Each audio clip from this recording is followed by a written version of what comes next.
Germany की सेना अपने सामने आने वाली हर एक चीज को डिस्ट्रॉय करते हुए अपने देश वापस लौट रहे होते हैं। इसी माहौल में हमें एक आदमी को दिखाया जाता है जिसका नाम अतामी है। वो अपने घोड़े और एक डॉग के साथ फिनलैंड के रिहायशी इलाकों से बहुत दूर आ जाता है। दरअसल पहले उस सेना में कमांडर था। उसने बहुत खून खराबा देखा है, पर अब वो अपनी बाकी की जिंदगी शांति से जीना चाहता है। अब एक दिन उसे नदी में सोने का एक टुकड़ा मिलता है। वो समझ जाता है कि हो न हो यहाँ जमीन के नीचे कोई ना कोई सोने की खदान है जहाँ पर उसे बहुत सारा सोना मिल सकता है। वो कई दिनों तक गड्ढा खोदता रहता है और एक दिन उसे वो जगह मिल जाती है जहाँ पर बहुत सारा सोना है। उसकी आंखों में आंसू आ जाते हैं क्योंकि इतने सारे सोने से अब वो पूरी जिंदगी ऐश और आराम से जी सकता है। अतामी वहां से सारा सोना निकाल कर अपने घोड़े पर लाद कर इस जगह से निकल जाता है। रास्ते में उसे सेना की एक टुकड़ी दिखती है जो कि जर्मनी की है और इनका जो जनरल है उसका नाम ब्रूनो है। ब्रूनो अतामी को देखता है, लेकिन अतामी निडर है। वो उनकी सेना की टुकड़ी के सामने से आगे बढ़ जाता है। तभी ब्रूनो का एक सिपाही उसे गोली मारना चाहता है, पर ब्रूनो मना कर देता है। वो कहता है कि आगे भी हमारी टुकड़ी है, वो अपनी मौत की तरफ जा रहा है। दरअसल ब्रूनो और उसके सोल्जर्स ने बहुत सारी फिनलैंड की औरतों को भी बंदी बनाकर अपनी गाड़ी में रखा होता है। ये उनके साथ गलत काम करते हैं और अब अतामी वहां से आगे निकल जाता है। तभी वो देखता है कि उसके सामने एक ट्रक है जिसमें जर्मनी के कुछ सोल्जर्स हैं। वो अतामी को कहते हैं कि घोड़े से नीचे उतरो। अतामी घोड़े से नीचे उतर जाता है, जिसके बाद वो उसके बैग्स को चेक करते हैं। उन्हें वहां पर सोना मिलता है। अतामी समझ जाता है कि अब ये उसे मारकर उसके सोने को उससे छीन लेंगे। अतामी अपने डॉग को भागने के लिए कहता है। उसका डॉग वहां से भाग जाता है। हालांकि सोल्जर्स उस पर गोलियां चलाते हैं, लेकिन वो डॉग बच जाता है और अब ये अतामी को मारना चाहते हैं, लेकिन अतामी एक एक करके सबको मार देता है। अतामी ने जंग के दौरान अपने हजारों दुश्मनों को मौत के घाट उतारा है, इसीलिए इनमें से एक भी सोल्जर उसके सामने टिक नहीं पाता। उसे फाइटिंग की कई सारी कलाएं आती है और अब अतामी जब एक सोल्जर को गोली से मारता है तो आगे निकल चुके जनरल ब्रूनो और उनके जो सिपाही होते हैं गोली की आवाज सुनकर वापस उसी जगह पर आते हैं, पर अतामी वहां से निकल चुका है। जनरल ब्रूनो देखते हैं कि उनके सभी सिपाहियों को किसी ने मार दिया है। वो अपने एक सिपाही की जेब को चेक करते हैं जिसमें उन्हें सोने का टुकड़ा मिलता है। वो समझ जाते हैं कि वो बूढ़ा आदमी जो उनके सामने से निकला था उसी ने इन सभी सैनिकों को मारा है और उसके पास बहुत सारा सोना है। जनरल ब्रूनो के दिल में लालच आ जाता है, इसीलिए वो अतामी का पीछा करना शुरू कर देते हैं। जल्दी उन्हें अतामी दिख जाता है। जनरल ब्रूनो का सोल्जर उस पर गोली चलाना चाहता है, लेकिन जनरल उसे गोली चलाने से मना कर देता है और कहता है कि वो अपनी मौत की तरफ बढ़ रहा है। अतामी का घोड़ा लगातार आगे बढ़ रहा होता है और तभी उसके घोड़े का पैर एक लैंड माइन पर पड़ जाता है जिससे ब्लास्ट होता है। ब्लास्ट में अतामी तो बच जाता है, लेकिन उसके घोड़े की मौत हो जाती है और अब जनरल अपने सभी सोल्जर्स के साथ अतामी के सामने आता है। वो देखता है कि वहां पर बहुत सारा सोना बिखरा हुआ है जिसे अतामी उठाने की कोशिश कर रहा है और अब जनरल अपने सोल्जर को उसे मारने का आदेश देता है, पर इससे पहले कि वो उसे मारते अतामी एक पत्थर उठाकर लैंड माइन पर मारता है जिससे एक ब्लास्ट होता है और उसी ब्लास्ट के धुएं में वो वहां से सोना लेकर भागने में कामयाब हो जाता है। हालांकि जनरल के लोग उसका पीछा करने की कोशिश करते हैं, पर लैंड माइन पर पैर पड़ने की वजह से उन सब की मृत्यु हो जाती है और अब जनरल दो बंदी लड़कियों को गाड़ी से नीचे उतारता है और टैंक के आगे उन्हें चलने के लिए कहता है ताकि अगर ब्लास्ट हो तो सबसे पहले वो मारी जाए। जनरल समझ जाता है कि ये जो बूढ़ा आदमी है ये कोई आम आदमी नहीं है, इसीलिए रेडियो से वो अपने डिपार्टमेंट में कॉल करता है और अतामी का हुलिया बताता है। वो समझ जाते हैं कि जिससे वो मिला था वो अतामी था, इसीलिए जनरल को कहा जाता है कि तुम भाग्यशाली हो, अतामी से मिलने के बाद भी तुम जिंदा हो। अतामी वर्ल्ड वॉर का सबसे खतरनाक कमांडर था, कोई उसका सामना नहीं करना चाहता था और तुम्हारे लिए भी यही अच्छा होगा कि तुम अतामी का पीछा ना करो, जर्मनी वापस आ जाओ। लेकिन जनरल उसकी बात नहीं मानता।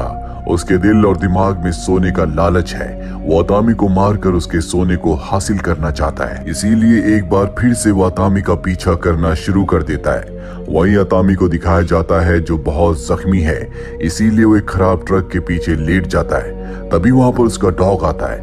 वो अपने डॉग को कहता है कि तुम मुझसे दूर चले जाओ।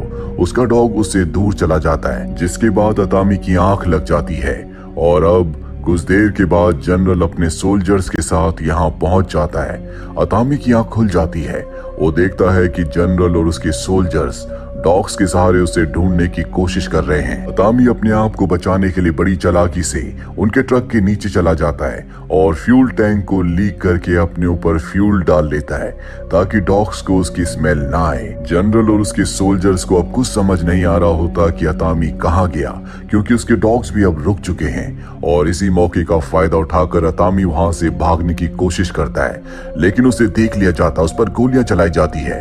एक गोली अतामी के पैर पर लग जाती है, लेकिन वो इनकी पहुंच से दूर चला जाता है, जिसके बाद जनरल्स अपने डॉग्स को उसके पीछे छोड़ देता है। अतामी अपने आप को बचाने के लिए अपने कपड़ों पर आग लगाकर पानी में कूद जाता है, जो देखकर डॉग्स डर कर वहां से भाग जाते हैं। लेकिन अब जनरल और उसके सभी सोल्जर्स को पता है कि अतामी पानी में है, इसीलिए वो अतामी के ऊपर आने का इंतजार करते हैं।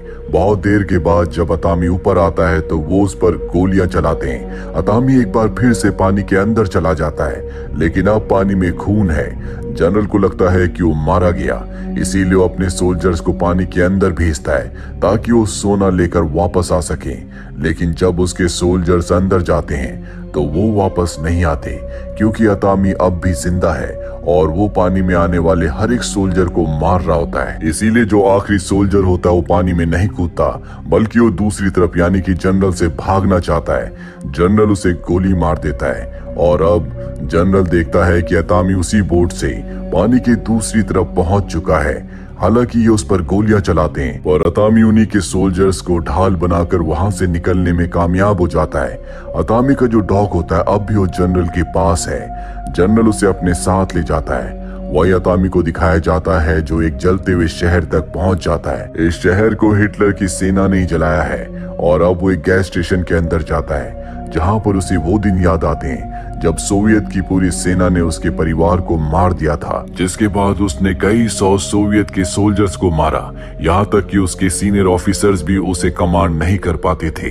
यही सब कुछ सोचते हुए उसकी आंख लग जाती है। कुछ देर के बाद उसे अपने डॉग के भौंकने की आवाज आती है। जब वो बाहर जाता है तो देखता है कि वहां पर उसका डॉग है जिसके गले में बॉम्ब है। वो जल्दी से बॉम्ब निकाल कर फेंकता है, पर बॉम्ब के ब्लास्ट से वो दूर जाकर गिरता है, जिससे वो बेहोश हो जाता है। और जब उसे होश आता है तो जनरल ने उसे बांध रखा होता है। साथ ही उसके सारे सोने पर अब जनरल ने अपना कब्जा कर लिया है। जनरल उसे रस्सी से लटकाकर वहां से निकल जाता है। जनरल को लगता है कि वो मारा गया, लेकिन अतामी बहुत चालाक है। उसने एक कील पर अपना पैर रखा होता है, जिस वजह से उसकी जान बच गई होती है। और अब भी वो रस्सी से लटका हुआ होता है, क्योंकि उसके हाथ बंधे हुए होते हैं। वो नीचे नहीं आ सकता। उसका डॉग उसे देखता रहता है। पूरी रात गुजर जाती है और अतामी अब भी रस्सी से लटका हुआ है।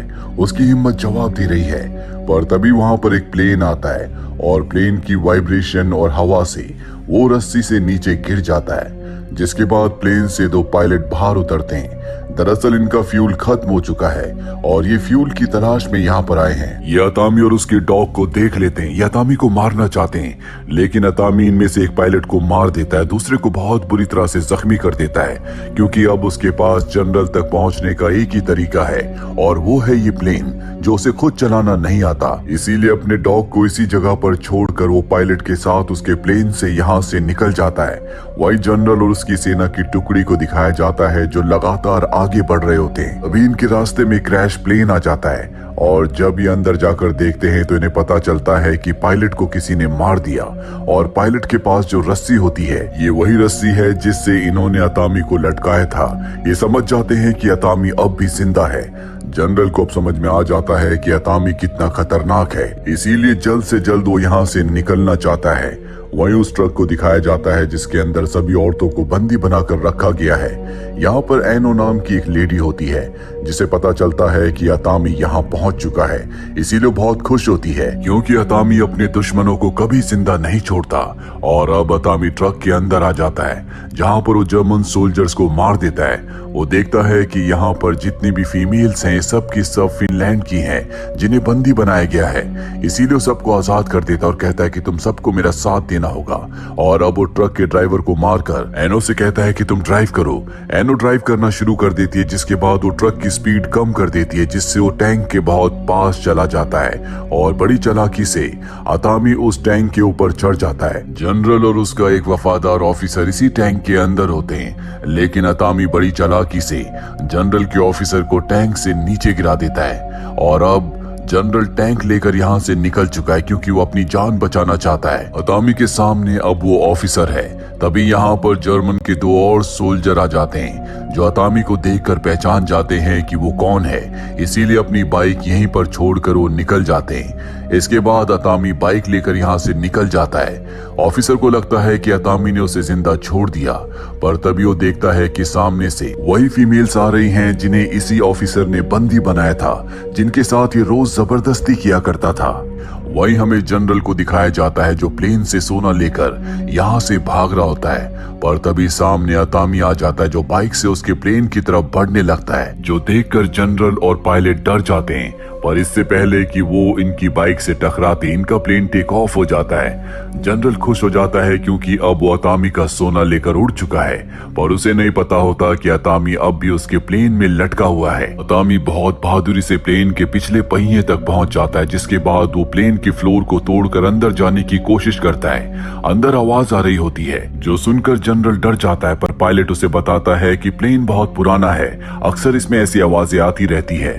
पर जनरल को उसकी बातों पर विश्वास नहीं होता और अब जब वो प्लेन के पिछले हिस्से में जाता है तो अतामी जो प्लेन के अंदर आ चुका है उसके ऊपर हमला कर देता है। और वो बहुत जख्मी है, इसीलिए जनरल उस पर पूरी तरह से हावी हो जाता है। वो उसे बेल्ट से मार रहा होता है, पर अतामी उसकी बेल्ट को पकड़कर एक बॉम्ब से बांध देता है और बॉम्ब को नीचे गिरा देता है, जिससे जनरल भी बॉम्ब के साथ नीचे गिर जाता है। और कुछ ही देर बाद एक ब्लास्ट होता है, जिस ब्लास्ट में जनरल मारा जाता है। अतामी को उसका सोना मिल चुका है, अब वो सुरक्षित है, पर तभी उसे एहसास होता है कि प्लेन नीचे की तरफ जा रहा है। जब वो आगे जाकर देखता है तो उसे पता चलता है कि पायलट की मृत्यु हो चुकी है, क्योंकि जब वो जनरल से लड़ रहा था तो गोलियां चली थी और उन्हीं गोलियों की वजह से पायलट मारा गया। और अब वो पीछे आकर सोने को पकड़कर बैठ जाता है, क्योंकि उसे पता चल चुका है कि उसकी जिंदगी का अंत आ चुका है।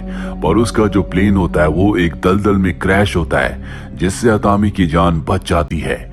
जिसके बाद वो अपने डॉग को लेकर एक बैंक जाता है और बैंक के काउंटर पर वो सोने के टुकड़े रखता है और कहता है कि मुझे पैसे चाहिए। यानी कि अतामी के पास अब सोना है, वो बहुत अमीर बन चुका है और अब उसे जिंदगी में किसी चीज की कोई कमी नहीं होगी। वहीं दूसरी तरफ हमें फिनलैंड की एक चेक पोस्ट को दिखाया जाता है, जहां पर फिनलैंड के सोल्जर्स होते हैं। वो देखते हैं कि सामने से जर्मनी का टैंक आ रहा है, जो देखकर वो चौकन्ने हो जाते हैं। पर इससे पहले कि वो उस टैंक के ऊपर गोलियां चलाते, वो देखते हैं कि उस टैंक के ऊपर उन्हीं के देश की यानी कि फिनलैंड की फीमेल्स हैं। ये वही फीमेल्स हैं जिन्हें अतामी ने आजाद किया था, साथ ही वो जर्मन ऑफिसर जिसने इन सब को बंदी बनाया था, जो इनका फायदा उठाता था, उसे टैंक की तोप पर बांधकर अपने साथ यहाँ ले आए होते हैं। इसी के साथ ये फिल्म, ये कहानी यहीं पर खत्म हो जाती है।